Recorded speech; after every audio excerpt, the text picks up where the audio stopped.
empezá a darle, dijo. Me colocaba agujas y después les pasaba picana a las agujas. Una sesión que debe haber durado aproximadamente 4 horas. Me ponen una pistola en la vagina. Yo estaba embarazada.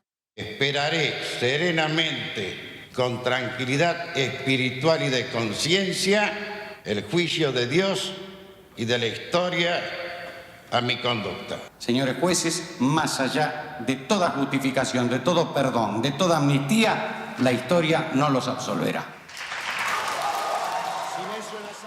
Y con este pedacito de lo que es este documental, El Juicio, estamos ya con el gusto de recibir a su director, también guionista, Ulises de la Orden, quien bueno, estuvo al frente de este titánico trabajo de llevar 530 horas a poco menos de 3. Gracias por estos minutos. Por favor, buen día. Gracias por invitarme. Bueno, gracias por estar acá en Montevideo, porque además estás en el marco de un festival de cine internacional que es el de Cinemateca, que trae estas joyas y trae también la posibilidad de poder conversar directamente con directores, en este caso como tú. Cuando además tenemos tan fresca, y no lo pensaba preguntar al final, pero te lo pregunto ahora, la película Argentina en 1985... ¿Cuál fue el desafío, el enfoque que tú te planteaste? Una cosa es de ficción, más allá de que está basada en un hecho real, como son el juicio de las juntas militares, que tanto nos resuena el día de hoy. Pero tú trabajaste y solo se ve eso en este documental. ¿Cuál fue el enfoque que vos pensaste al inicio, que me imagino que ha cambiado muchas veces, ¿no? Sí, nosotros empezamos a trabajar, o yo empecé a trabajar, como empiezan estas ideas medio caóticamente, hace muchos años, ahora unos 10 años, con la idea de contar el juicio de las juntas militares, pensando que este evento tan importante de la historia argentina estaba un poquito fuera de agenda. Entonces, como cineasta, en algún momento me picó la idea, bueno, ¿y si cuento el juicio? Y en esa primera instancia de investigación, lo primero que aparece son este archivo de 530 horas, son 531 tapes Sumatics, que era el sistema de broadcasting, sí, esos grandes, de ATC de aquella época, del 85. Y aparece inmediatamente que hay una digitalización de eso. Así que ahí salí a buscarlo. Y bueno, una vez que lo logré, que tuve el material cedido por una organización que se llama Memoria Abierta, que gestiona archivos, la primera pulsación fue, bueno, esto es una película para hacer con este archivo. Y había que ir a ver realmente si ahí radicaba una película, ¿no? Si había... Y nos encontramos con un archivo televisivo que tenía algunas características muy concretas. Primero, era un lenguaje de televisión de la década del 80, un poco anticuado ya, sumamente rígido.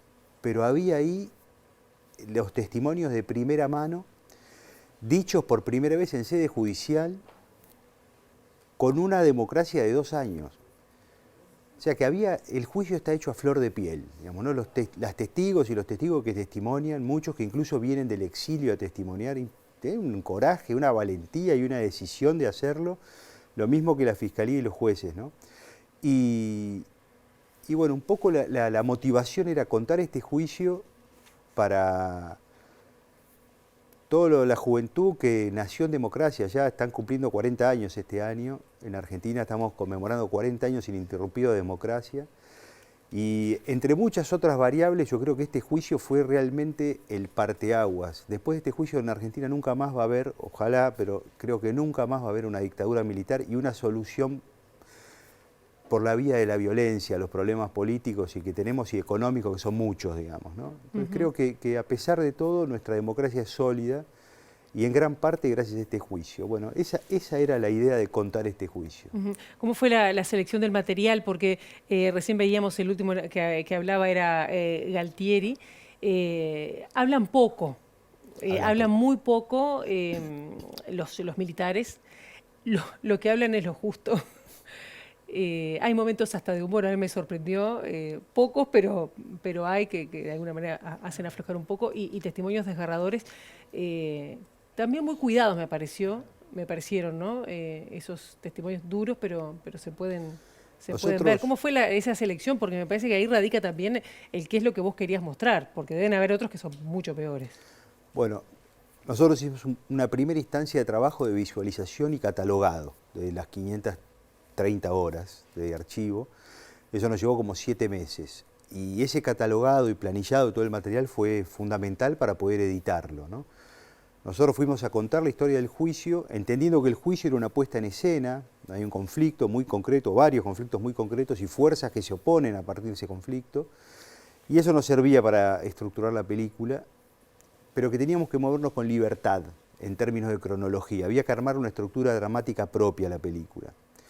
Y Qué difícil para vos como guionista, ¿no? Porque Bueno. guionar una película, pero en este caso, este documental, sin narrador. Sí.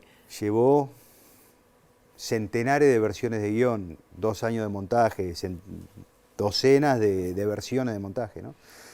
Y en algún punto, cuando ya teníamos un corte más acotado, el primer corte tenía 8 horas y media. Cuando teníamos un corte más acotado lo empezamos a hacer ver. Y hacer ver por los jueces, hacer ver por Moreno Campo, que es de la Fiscalía, es el fiscal adjunto que vive todavía, por Madre de Plaza de Mayo, por sobrevivientes, y empezar a escuchar sus devoluciones, a ver dónde entendíamos nosotros que teníamos que poner el ritmo, dónde teníamos que poner la intensidad de algunas cosas. Y por ejemplo, como vos decías, ¿no? El tema de la tortura y la narración de la tortura, eso fue una devolución que nos hicieron de Madre de Plaza de Mayo, que nos pidieron que bajemos un poco, que era demasiado. Yo creo que la película es muy fuerte. Igual hay testimonios desgarradores, ¿no? Es en momentos difícil de ver, pero la apuesta era que no sea imposible de ver, que sea digerible, que la pudieran ver aparte menores de edad. La película la pusieron prohibida para menores de 13, yo creo que está bien, que chicos de 14, 15 ya la pueden ver. Pero hicimos ese trabajo para escuchar las devoluciones y poner la intensidad donde tenía que estar, digamos, ¿no? Claro. Cuando te preguntaba al principio de los focos o el enfoque, hay por lo menos algunos que me llamaron la atención, por ejemplo, el papel de la Iglesia, de un lado y del otro. Claro. ¿No? Me pareció muy interesante, porque a veces es como un rol olvidado, ¿no? En todo esto. Bueno, hay una cosa muy interesante, que en el juicio se había dicho todo. El rol de la Iglesia, el fin lucrativo de la dictadura o el rol de los empresarios, la violencia contra las mujeres, la violencia contra los niños. Todo eso que fue dicho en el juicio, medio que pasó de largo. También la Fiscalía tenía que probar que esos 9 comandantes eran responsables de delitos que se habían cometido en lugares y momentos donde posiblemente o casi seguramente ellos no habían estado. Entonces tenía que probar el plan sistemático, que las órdenes no habían sido verbales, que los grupos de tarea respondían a la estructura militar, por más que estuvieran encubiertos. Entonces, la Fiscalía tuvo que trabajar sobre las cosas que podía probar para que hubiera condenas. Entonces estos delitos por ahí pasaron de largo. También hay que ponerse en el año 85, otra sociedad, en Buenos Aires. Es un juicio que también es un juicio con rasgos patriarcales, porteños, de clase todos media. Todos los jueces eran hombres. Eso mirado del de hoy me llamaba la atención. La gran parte de los Es un juicio asistentes masculino. También. Sí. Sí, bueno. Que además las caras de cuando las mujeres hacían sus testimonios vinculados al robo de hijos, a las violaciones, sobre todo, o a torturas sexuales, las caras, yo decía, si hubiera una mujer enfrente tenía otra cara. Qué valentía, ¿no? Aparte de esas mujeres, en el año 85, yo permanentemente insisto, ¿no? Es el año 85.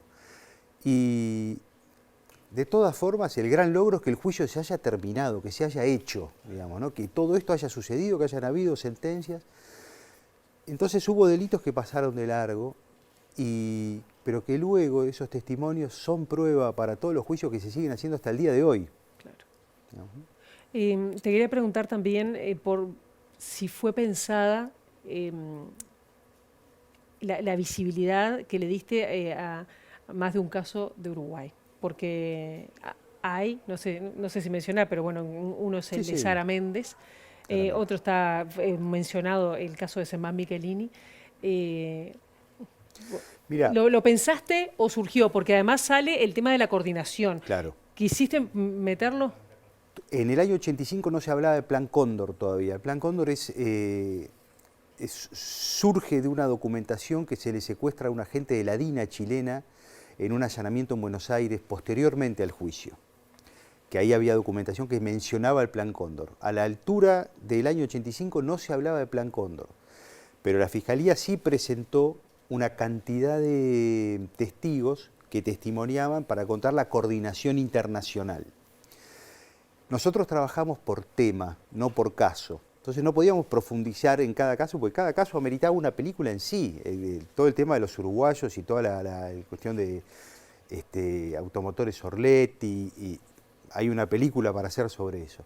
Lo que queríamos contar nosotros es la coordinación internacional. Y ahí, por supuesto, el caso de Sara Méndez, de la familia Micheletti, etcétera, Rodríguez Larreta, hay varios uruguayos que testimonian, que pasan por los centros de tortura y exterminio en Argentina y que después son enviados clandestinamente al Uruguay. Así también había casos de paraguayos, bolivianos, chilenos. Entonces la idea era contar un poco esa coordinación internacional. Michelini, ¿no? Michelini. Sí. También una parte, La Noche de los Lápices, con esos testimonios de jóvenes recién salidos, donde hubo la muerte de estudiantes, de chiquilines. Seguro. También fue una parte muy emocionante, que ha sido contado antes en película. Es decir, también, ¿cuál es ese riesgo que tomaste al ver desde otro punto de vista y nada, desnudo así? Yo creo que la potencia era siempre el testimonio en primera persona de los sobrevivientes, de vuelta, dicho por primera vez en sede judicial, ¿no? Pablo Díaz, que es el testigo que testimonia sobre La Noche de los Lápices, testimonia en estado de emoción todo el tiempo, ¿no? Es muy impresionante.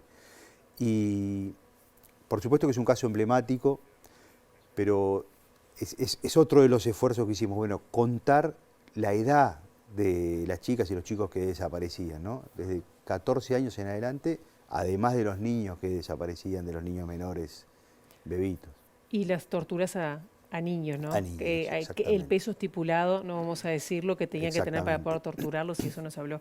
¿Cómo dialoga, porque tenemos que ir redondeando, pero cómo dialoga este documental, el juicio, con la película de ficción que se conoció a fin de 2000, del año pasado, ¿no? Argentina 1985, porque me imagino que dialoga, como sin duda, capaz que te pegó mal al principio, ¿no? Como en televisión te primerearon. Nosotros veníamos trabajando mucho tiempo antes. Lo que pasa es que hacer una película documental de estas características lleva años. Claro. Y claro, uno piensa que este tema es mío, ¿no? Y después te das cuenta que este tema no es de uno, sino es de todos, por lo menos de todos los argentinos. Yo creo que es un tema de toda la humanidad. Y la película de ficción, sin lugar a dudas, que introdujo el tema. Yo vengo de mostrar el documental en medio mundo y en todos lados conocen que hubo un juicio a las juntas militares en Argentina. Antes de esto, yo creo que ni en Argentina se acordaban del juicio a las juntas militares. O sea, de esa forma, una película con esa potencia, que llegó tan lejos, con tanto éxito, introdujo el tema y lo dejó planteado. Hoy en día se habla, es tema de conversación.